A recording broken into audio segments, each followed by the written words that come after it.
ओम श्री गणेशाय नमः। श्री शिव पुराण महात्म्य अध्याय 2 और 3।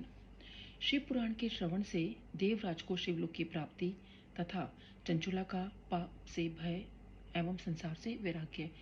तो यह शिव पुराण महात्म्य की शिव पुराण का क्या महत्व है उसके बारे में शौनक जी जो है सूत जी से पूछते हैं कि कलयुग के अंदर ये किस तरह हितकारी होगा और कैसे होता है। तो अब यहाँ सूत जी जो है वो एक ब्राह्मण जो कि धर्म से विमुख था और चंचुला उसका किस तरह से संसार से वैराग्य हुआ तो उसके बारे में वो उनका प्रसंग सुनाते हैं। श्री शौनक जी ने कहा, महाभाग सूत जी, आप धन्य हैं, परमार्थ तत्व के ज्ञाता हैं। आपने कृपा करके हम लोगों को ये बड़ी अद्भुत एवं दिव्य कथा सुनाई है। भूतल पर इस कथा के समान कल्याण का सर्वश्रेष्ठ साधन दूसरा कोई नहीं है। यह बात हमने आज आप की कृपा से निश्चय पूर्वक समझ ली। सूत जी, कलयुग में इस कथा के द्वारा कौन कौन से पापी शुद्ध होते हैं, उन्हें कृपा पूर्वक बताइए और इस जगत को कृतार्थ कीजिए। सूत जी बोले, मुने, जो मनुष्य पापी, दुराचारी, खल तथा काम, क्रोध आदि में निरंतर डूबे रहने वाले हैं, वे भी इस पुराण के श्रवण पठन से अवश्य ही शुद्ध हो जाते हैं।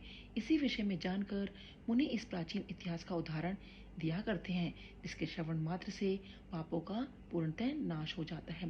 तो सूत जी कहते हैं कि कोई भी इंसान जो कि पापी है, दुराचारी है, इसमें काम क्रोध है, तो वो भी अगर उसको सुनता है तो उसके भी पाप जो है नष्ट हो जाते हैं।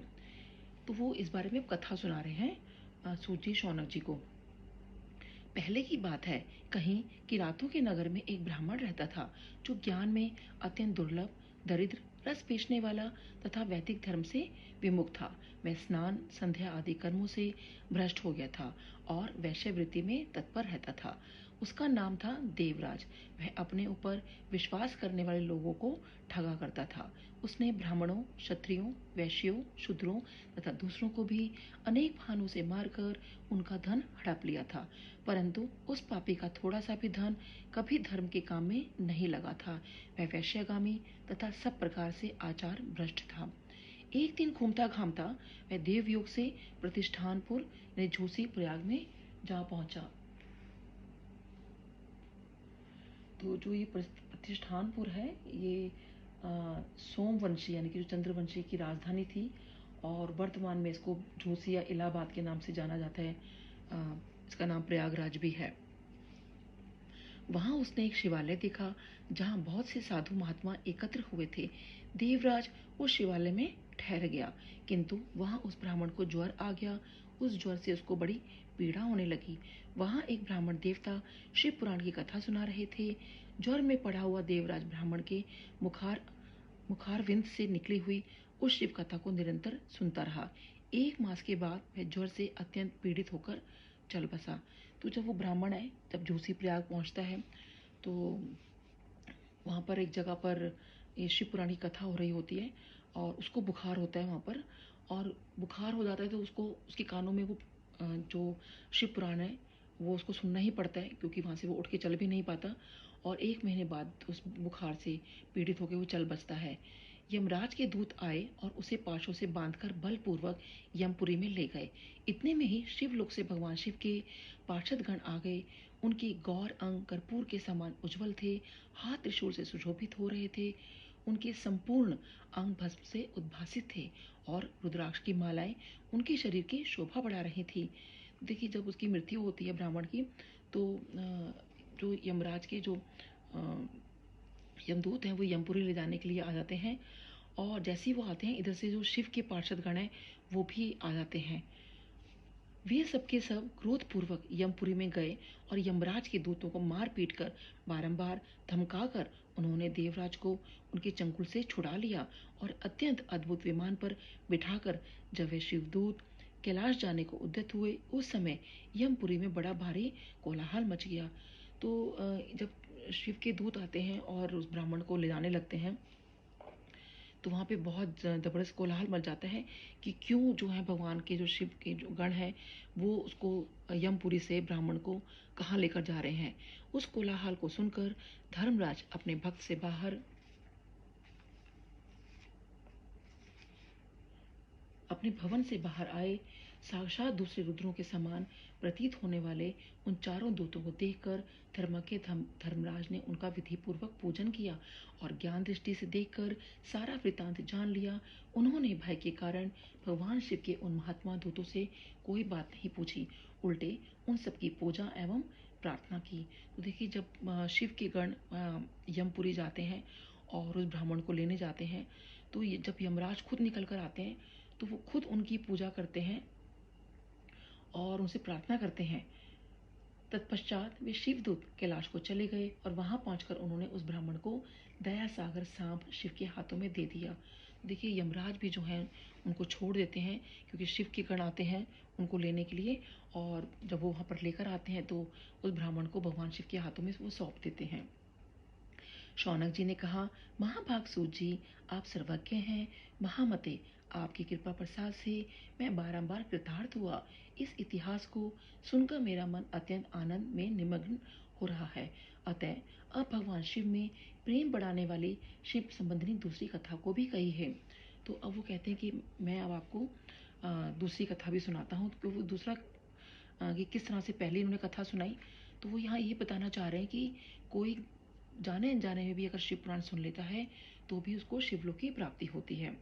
श्री सूत जी बोले, शौनक सुनो, मैं तुम्हारे सामने गोपनीय कथा वस्तु का भी वर्णन करूंगा, क्योंकि तुम शिव भक्तों में अग्रगण्य तथा वेद वेताओं में श्रेष्ठ हो। समुद्र के निकटवर्ती प्रदेश में एक वाशकल नामक ग्राम है, जहाँ वैदिक धर्म से विमुख महापापी द्विज निवास करते हैं। वे सब के सब बड़े दुष्ट हैं। उनका मन दूषित विषय भोगों में ही लगा रहता है। वे न देवताओं पर विश्वास करते हैं, न भाग्य पर। वे सभी कुटिल वृत्ति वाले हैं, किसानी करते और भांति भांति के घातक अस्त्र शस्त्र रखते हैं। वे व्यभिचारी और खल हैं। ज्ञान, वैराग्य तथा सद्धर्म का सेवन ही मनुष्य के लिए परम पुरुषार्थ है। इस बात को वे बिल्कुल नहीं जानते। तो सूची जो है शौनक जी को बता रहे हैं कि एक गांव की कहानी बता रहे हैं कि कैसे वहाँ के जो लोग हैं बिल्कुल दुराचारी हैं, वो बिल्कुल भगवान में विश्वास नहीं रखते और पुरुषार्थ क्या होता है वो बिल्कुल नहीं जानते। वे सभी पशु बुद्धि वाले हैं। जहाँ के द्विज ऐसे हों, वहाँ के अन्य वर्णों के विषय में क्या कहा जाए। अन्य वर्णों के लोग भी उन्हीं की भांति कुत्सित विचार रखने वाले, स्वधर्म विमुख एवं खल हैं। वे सदा कुकर्म में लगे रहते हैं और नित्य विषय भोगों में ही डूबे रहते हैं। तो यहाँ जो द्विज है, जो नाम आया द्विज का वर्णन आया इसमें, जो द्विज है उसका मतलब होता है, द्वि का मतलब होता है दो, और ज का मतलब होता है जन्म। तो अर्थात इसका 2 बार जन्म हो उसे द्विज कहते हैं। तो 2 बार जन्म का मतलब होता है कि जो ये हमारा द्विज शब्द जो प्रयोग में आता है तो मानव के लिए किया जाता है। इसका मतलब है कि जो एक बार पशु के रूप में माता के गर्भ से जन्म लेता है और फिर बड़ा होने के बाद अच्छे संस्कार से मानव कल्याण हेतु कार्य करने का संकल्प लेता है और वह संस्कारवान और ज्ञानी हो जाता है। तो यहाँ द्विज शब्द इसलिए प्रयोग किया गया है कि वहाँ के जो द्विज भी थे, यानी जो संस्कारी लोग भी थे, वो भी जो थे दुराचारी हो गए थे। तो कहते हैं कि जब द्विजों का ये हाल था तो बाकी जो वर्ण थे उनका तो और भी बुरा हाल था। तो बाकी जो वर्ण के लोग थे वो भी बहुत ही कुत्सित विचारों के हो गए थे। वे सदा कुकर्म में लगे रहते और नित्य विषय भोगों में ही डूबे रहते हैं।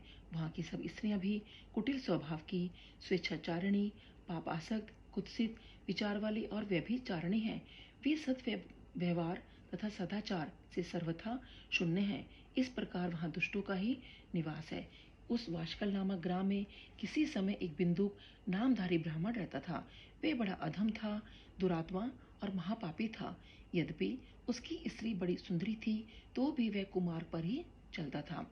उसकी पत्नी का नाम चंचुला था। वह सदा उत्तम धर्म के पालन में लगी रहती थी, तो भी उसे छोड़कर वह दुष्ट ब्राह्मण वैश्यगामी हो गया था। इस तरह कुकर्म में लगे हुए उस बिंदु के बहुत वर्ष व्यतीत हो गए।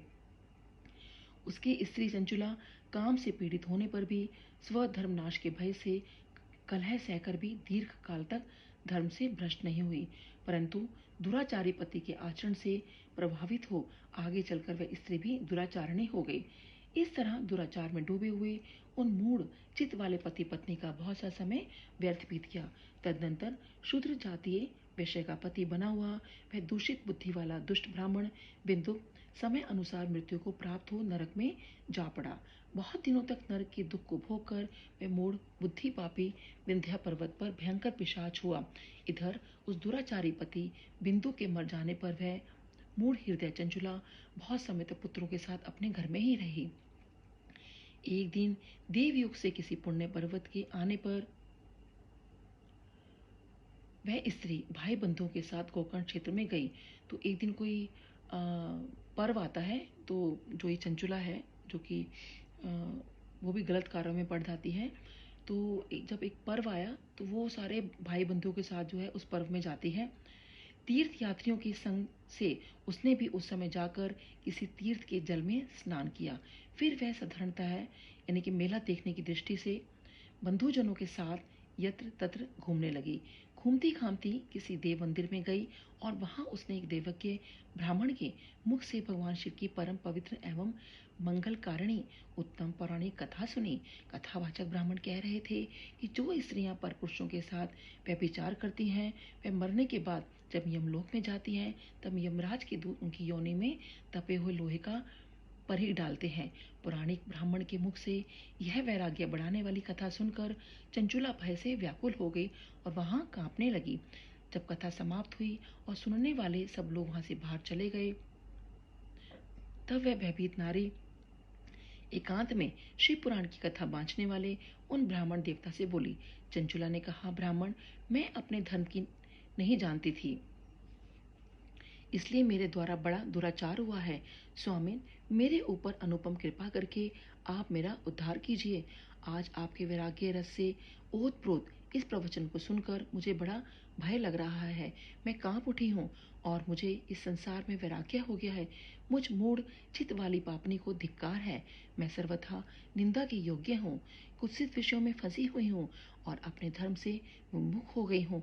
हाय, ना जाने किस किस घोर कष्टदायक दुर्गति में मुझे पड़ना पड़ेगा और वहाँ कौन बुद्धिमान पुरुष कुमार्ग में मन लगाने वाली मुझ पापनी का साथ देगा। मृत्यु काल में भी उन भयंकर यमदूतों को मैं कैसे देखूंगी जब वह बलपूर्वक मेरे गले में फंदे डालकर मुझे बांधेंगे, तब मैं कैसे धीरज धारण कर सकूंगी। नरक में जब मेरे शरीर के टुकड़े टुकड़े किए जाएंगे उस समय विशेष दुख देने वाले उस महायातना को मैं कैसे सहूंगी। हाय, मैं मारी गई, मैं जल गई, मेरा हृदय विदीर्ण हो गया और मैं सब प्रकार से नष्ट हो गई, क्योंकि मैं हर तरह से पाप में ही डूबी रहती हूँ। ब्राह्मण, आप ही मेरे गुरु, आप ही माता, आप ही पिता हैं। आपकी शरण में आई हूँ और मुझ दीन अबला का आप ही उद्धार कीजिए, उद्धार कीजिए। सूची कहते हैं, शौनक, इस प्रकार खेद और वैराग्य से युक्त हुई चंचुला ब्राह्मण देवता के चरणों में गिर पड़ी। तब उन बुद्धिमान ब्राह्मण ने कृपा पूर्वक उसे उठाया और इस प्रकार कहा। ये हमारा अध्याय 2 और 3 यही समाप्त होता है। तो यहाँ पर जो चंचुला है वो उसको बहुत भय हो जाता है कि उसने इतने गलत कार्य किए हैं, तो अब उसको क्या करना चाहिए। तो ब्राह्मण देवता के पास वो जाती है और पूछती है कि मैं ऐसा क्या करूं कि जो है मैं इस पाप से निकल पाऊं। तो अब इसके आगे क्या होता है वो आगे पढ़ेंगे। जय गुरु जी।